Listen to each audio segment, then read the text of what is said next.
So I think the dam really broke this morning when the Canadians told Washington and told the world that they were grounding the 737 MAX 8 and 9 in Canada and any flight over Canada because of that satellite data that they suggested that they had. They looked at data from what's called an ADS-B transponder. Essentially, it's a constantly transmitting pinger on a plane off of the Ethiopian plane that crashed, and they looked at the data in the few minutes it was in the air, the speed, the velocity, the heading, the angle of attack, all of that. They became very concerned that some of that data was eerily similar and concerning because it looked like similar data from the Indonesian crash back in October, in which everybody on board that plane died. And as you know, as a result of that plane and concern about an anti-stall system that may be failing, Boeing is pushing out an urgent software patch for the 737 MAX. So today, when Canada said, wait a minute, we're seeing similarities between these two planes on their climb out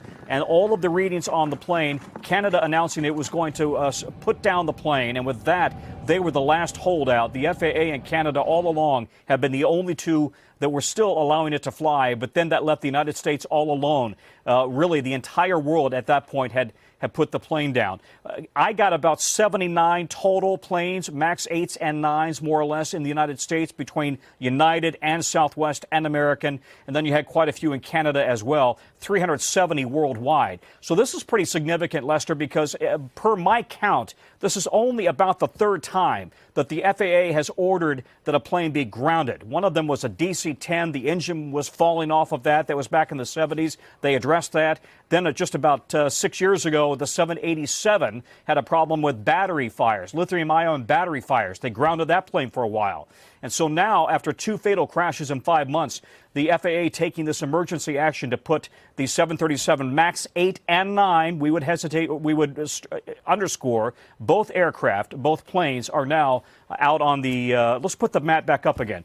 Both those planes are grounded. And take a look now. We have been watching this all day, how many planes are actually in the air, how many 737 MAXs. There aren't a lot right now, and they will be down on the ground and staying there as soon as they hit their destination, Lester. So, Tom, tell me, what is Boeing saying about this? Up until this point, they have been standing by their airplane.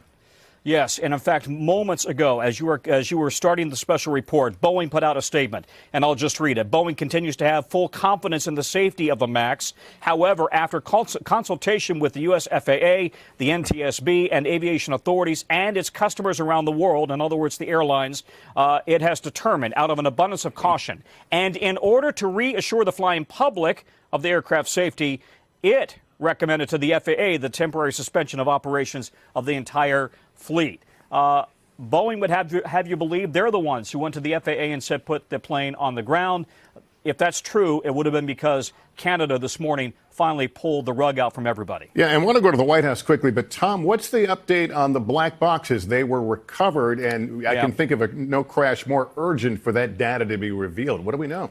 Yeah, it's urgent because all of these airlines have put the plane down awaiting data, awaiting something from the investigation, and yet the black boxes remain sitting, we believe, in an office in Ethiopia. The Ethiopians say they don't have the technology to read these black boxes. They want to send them to another country to have them read out. They approached Germany about doing that. Germany said, we don't have the right software to read these black boxes out. So now the black boxes are still in limbo. We are led to believe that the Ethiopians would like them to go to a European country for a readout rather than the U.S., because the Ethiopians may be concerned about a conflict of interest, since Boeing is based in the U.S. and the FAA and the NTSB are based in the U.S. So that would leave, really, the options would be France and the U.K. that have the sophisticated laboratories and the software to read out these black boxes. Yeah, and now that all the planes are essentially coming out of the air, maybe some of that urgency not as critical to the flying public, but certainly to those who have an economic investment in all this. Hey, NBC News viewers, thanks for checking out our YouTube channel. Subscribe by clicking on that button down here, and click on any of the videos over here to watch the latest interviews, show highlights, and digital exclusives. Thanks for watching.